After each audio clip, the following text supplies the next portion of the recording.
Hello everyone, I hope आप सभी अच्छे होंगे, अपनी तैयारी बहुत ज़ोर शोर से कर रहे होंगे। बच्चों, जैसा कि आपको पता है कि हमने अपनी CHSL की टारगेट सीरीज स्टार्ट की है, जिसमें कि हम 2023 में CHSL में जितनी भी शिफ्ट आई हैं वो सभी हम यहाँ पर कर रहे हैं। आई होप आपको भी ये वीडियो बहुत ज़्यादा अच्छी लग रही होगी, क्योंकि ये वीडियो आपके अपकमिंग CHSL एग्ज़ाम के लिए बहुत ज़्यादा यूज़फुल होने वाली है, क्योंकि जितने भी पॉइंट मैं आपको यहाँ वीडियो में बताती हूँ वो कहीं ना कहीं एग्ज़ाम में पूछे गए हैं और पूछे जा रहे हैं और आगे भी पूछे जाएंगे, चाहे वेंडर कोई भी हो। और बच्चों, डेली हमारी वीडियो इवनिंग में शाम 5 बजे हमारे चैनल सोनी गौरव SSC जी के पर अपलोड कर दी जाती है, तो आप ऐसे ही देखते रहिए। और बच्चों, प्लीज़ आपसे एक रिक्वेस्ट है, आप हमारी वीडियो को लाइक कीजिए, हमारे चैनल को सब्सक्राइब कीजिए। हम आपके लिए बहुत ज़्यादा मेहनत कर रहे हैं। आप हम हमें सपोर्ट करेंगे तो हमें और उससे मोटिवेशन मिलेगा, हम और आपके लिए वीडियो ऐसे लाते रहेंगे। ठीक है बच्चों, तो प्लीज़ हमारी वीडियो को लाइक एंड सब्सक्राइब कीजिए, शेयर कीजिए। ठीक है बच्चों, आइए आज की क्लासेस स्टार्ट करते हैं बिना देरी के।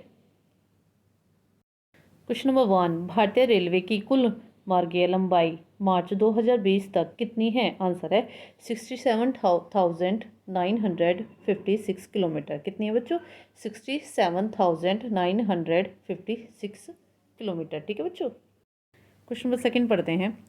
कौन सा शब्द भारतीय संविधान की मूल प्रस्तावना का हिस्सा नहीं था? आंसर है धर्मनिरपेक्ष। ठीक है बच्चों, ये पहले नहीं था, ठीक है बच्चों, लेकिन ये बाद में ऐड किया गया था। ठीक है, और इसमें इसमें मतलब एक क्वेश्चन ये बनता है कि कब ऐड किया गया था, तो जरा बच्चों वो भी ध्यान रखना कि ये जो धर्मनिरपेक्ष है कब ऐड किया गया था। ये 42 अमेंडमेंट हुआ था, मतलब संशोधन हुआ था कब? 1976 में। ठीक है, कब हुआ था? 42 अमेंडमेंट 1976 में, जब इन धर्मनिरपेक्ष जोड़ दिया गया था हमारे संविधान की मूल प्रस्तावना में। ठीक है बच्चों। ठीक है बच्चों, ये हमारी प्रेम्बल जो है इंडियन कॉन्स्टिट्यूशन की, उसमें ऐड कर लिया गया था। ठीक है बच्चों, ध्यान रखना। Question number third, Mohini Attam किस राज्य की नृत्य शैली है? आंसर है केरल। कहाँ का बच्चों मोहिनी अट्टम डांस फॉर्म? केरल का। लेकिन एक और डांस फॉर्म है केरल का, वो कौन सा है? कथकली। ठीक है बच्चों, ध्यान में रखना। क्वेश्चन नंबर फोर्थ पढ़ते हैं। सेबी के संबंध में क्या असत्य है? आंसर है सेबी अर्थव्यवस्था में मृदा की पूर्ति को विनियमित करने के लिए खुले बाजार की क्रिया करती है। ठीक है बच्चों, ये असत्य है, मतलब ये ट्रू नहीं है। ठीक है बच्चों, और इसके बारे में एक दो पॉइंट है, जरा ध्यान में रखना कि जैसे कि पूछा जाता है कि सेबी की फुल फॉर्म क्या है, इसकी स्थापना कब हुई थी, हेडक्वार्टर क्या कहाँ पर है। देखिए बच्चों, सेबी की फुल फॉर्म होती है security and exchange board of India. इसकी स्थापना कब हुई थी? 21 फरवरी 1992 में। कब? 21 फरवरी 1992 में। ठीक है, और इसका हेडक्वार्टर कहाँ पर है, जरा वो भी ध्यान रखना। इसका हेडक्वार्टर है बम्बई में, और इसकी चेयरमैन कौन है? अभी भी, मतलब इसके चेयरमैन कौन है?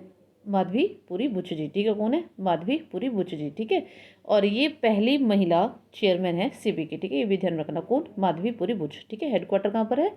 बम्बई में, और स्थापना कब हुई? 1992 में। फुल फॉर्म क्या है? Security and exchange board of India. ठीक है बच्चों, ध्यान रखना। क्वेश्चन नंबर फिफ्थ पढ़ते हैं। 1834 में किसने एक नियम प्रस्तावित किया था जिसके अनुसार प्रवाह में परिवर्तन से प्रेरित विद्युत धारा परिवर्तन उत्पन्न करने वाले प्रभावों का प्रतिशोध करती है? आंसर है हेनरिक फ्रेडरिच लेंज। ठीक है बच्चों।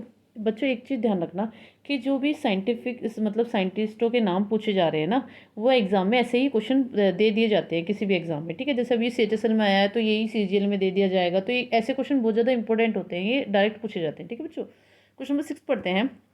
शेरशाह का मकबरा भारत के किस राज्य में स्थित है? आंसर है बिहार। कहाँ पर है बच्चों?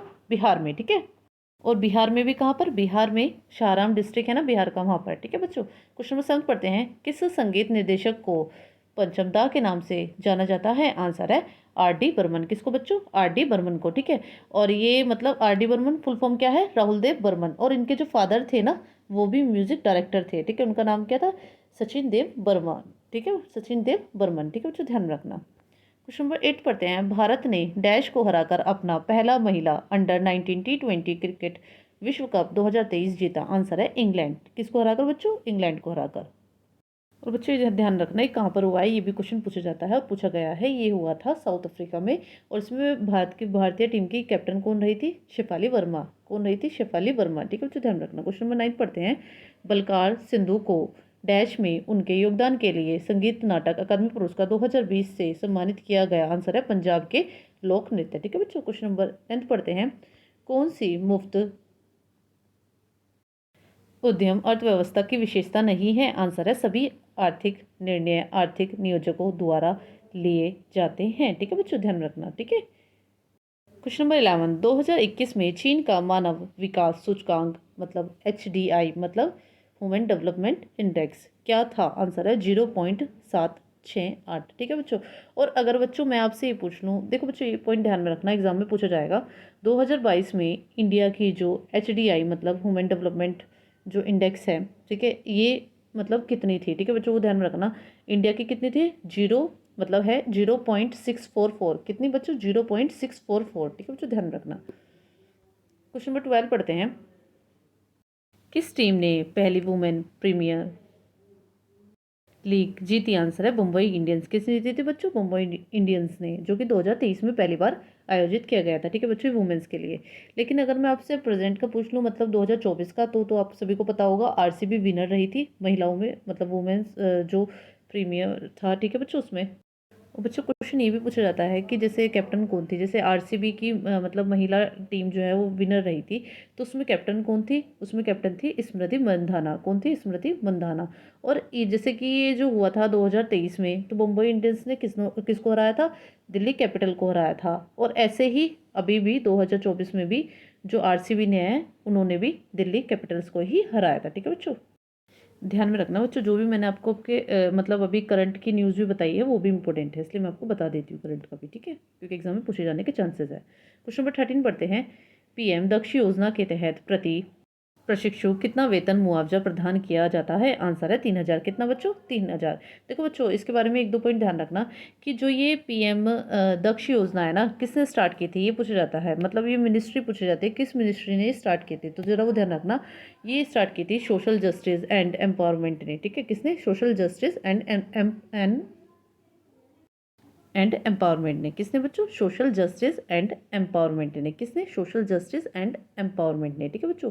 और अगर मैं आपसे पूछ लूँ प्रेजेंट में मिनिस्ट्री किसके पास है, तो जरा बच्चों वो भी ध्यान रखना है। प्रेजेंट में मिनिस्ट्री वीरेंद्र कुमार के पास है। किसके पास? वीरेंद्र कुमार के पास। ठीक है बच्चों। क्वेश्चन नंबर 14 पढ़ते हैं।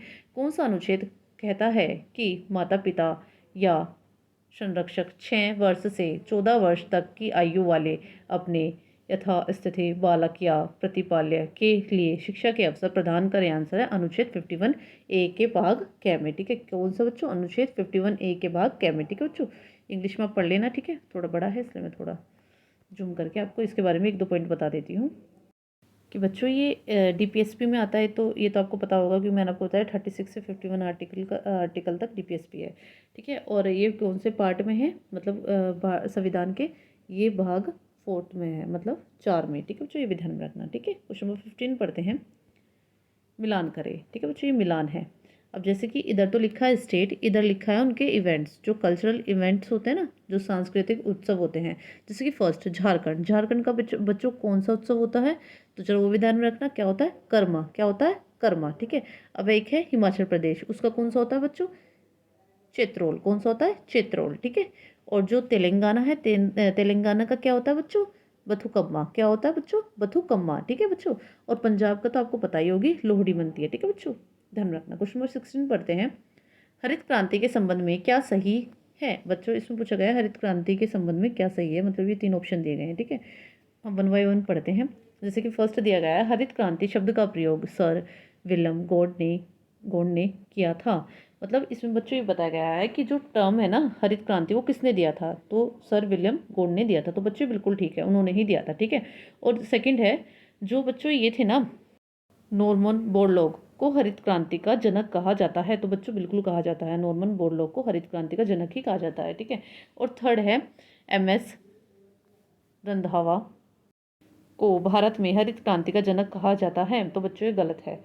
MS स्वामीनाथन को भारत में हरित क्रांति का जनक कहा जाता है, ना कि MS मतलब इनको जो लिखा है ना रंधावा को। ठीक है, MS रंधावा को मतलब भारत में हरित क्रांति का जनक नहीं कहा जाता है। किसको कहा जाता है? MS स्वामीनाथन को। ये ध्यान में रखना। ठीक है बच्चों। तो इसमें कौन सा ऑप्शन ठीक है? Option 1 and 2। ठीक है बच्चों, ध्यान रखना। ठीक है, क्वेश्चन नंबर 17 पढ़ते हैं।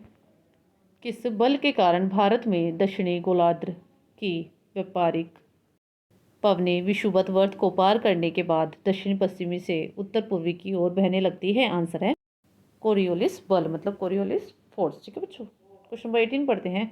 कौन सा एस ब्लॉक तत्व एक चांदी के समान सफ़ेद धातु है जिसका उपयोग जाइग्रोस्कोप, कमानी, विद्युत संपर्क, स्पॉट वेल्डिंग, इलेक्ट्रोड्स और गैर स्पार्किंग उपकरण बनाने के लिए तांबे या निकल के मिश्र धातु में किया जाता है। आंसर है बेरिलियम। किसका बच्चों? बेरिलियम का। ठीक है बच्चों, इंग्लिश में भी ध्यान से पढ़ लेना। ठीक है बच्चों। तो बच्चों एस ब्लॉक मेटल कौन सी है? ये बेरिलियम। ठीक है बच्चों, ध्यान रखना। क्वेश्चन नंबर 19 पढ़ते हैं। कौन सी गैस बायोगैस का एक मुख्य घटक है? आंसर है मीथेन। कौन सी बच्चों? मुख्य घटक कौन सा है बायोगैस का? मतलब कौन सी गैस है? मतलब मीथेन। कौन सी? मीथेन। मीथेन का फॉर्मूला क्या होता है? CH4। क्या होता है? CH4। क्वेश्चन नंबर 20 पढ़ते हैं। भारत में कौन सा नियामक निकाय माइक्रो फाइनेंस संस्थानों की देखरेख करता है? आंसर है भारतीय रिजर्व बैंक। कौन बच्चों? भारतीय रिजर्व बैंक। देखो बच्चों, इसके बारे में भी जरा ध्यान रखना।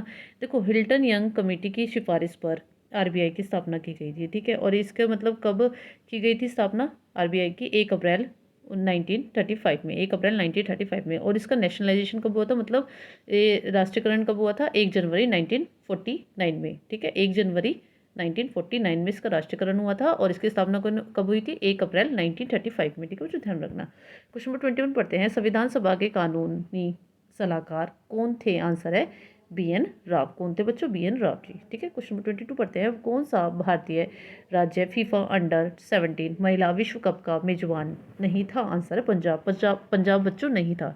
तो मैं आपसे पूछ लूँ कि कौन मेजबान था, तो जरा बच्चों वो भी ध्यान रखना।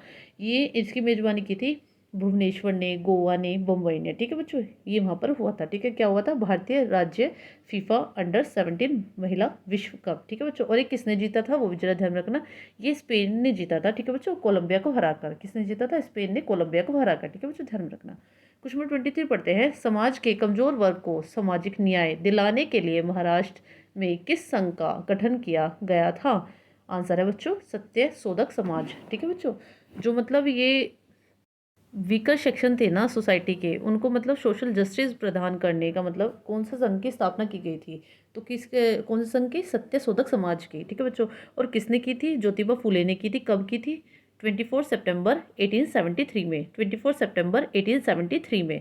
और कहाँ पर की थी? पुणे में, महाराष्ट्र के। ठीक है, क्वेश्चन नंबर 24 पढ़ते हैं। कौन सी नदी घाटी कर्नाटक राज्य की पश्चिमी घाट पर्वत श्रृंखला से निकलती है और जिनकी नोयल, काबिनी, अर्कावती और कौन बच्चों?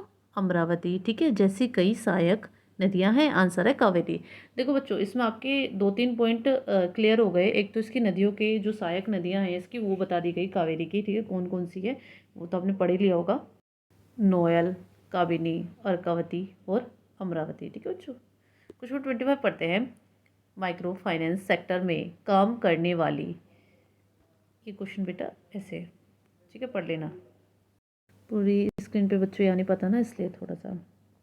NBFC के लिए एक अलग श्रेणी का निर्माण किस समिति की सिफारिश के आधार पर किया गया था? आंसर है मालेगांव समिति। किसके बच्चों? मालेगांव समिति। ठीक है बच्चों, और बच्चों इस मालेगांव कमेटी जो है इसके बारे में एक पॉइंट ध्यान रखना कि इसकी मतलब एक बनी कब थी? ये 2011 में 2010 में बनी थी। कि कब बनी थी बच्चों? 2010 में। कब बनी थी? 2010 में। और ये मतलब किसके लिए बनी थी? माइक्रो जो फाइनेंस इंस्टीट्यूशन के लिए बनी थी। ठीक है बच्चों, ध्यान रखना। तो बच्चों आज हमने पूरे 25 क्वेश्चन कर दिए हैं। आई होप आपको हमारी वीडियो बहुत ज़्यादा अच्छी लग रही होगी। आप ऐसे हमारी वीडियो देखते रहिए। इवनिंग में शाम 5 बजे हमारे चैनल सोनी गौर SSC जी के पर हम आपके लिए डेली ऐसी वीडियो लाते रहेंगे। पर बच्चों आपको सब्सक्राइब करना पड़ेगा, लाइक करना पड़ेगा। इससे हमें मोटिवेशन मिलता है, हम आपके लिए और ज़्यादा मेहनत करेंगे, हम आपके लिए और ज़्यादा वीडियो लाएंगे। तो प्लीज़ बच्चों हमारे चैनल को सब्सक्राइब कीजिए, वीडियो को लाइक एंड शेयर कीजिए और पढ़िए मेहनत से। ठीक है बच्चों, bye, take care, thank you, have a nice day.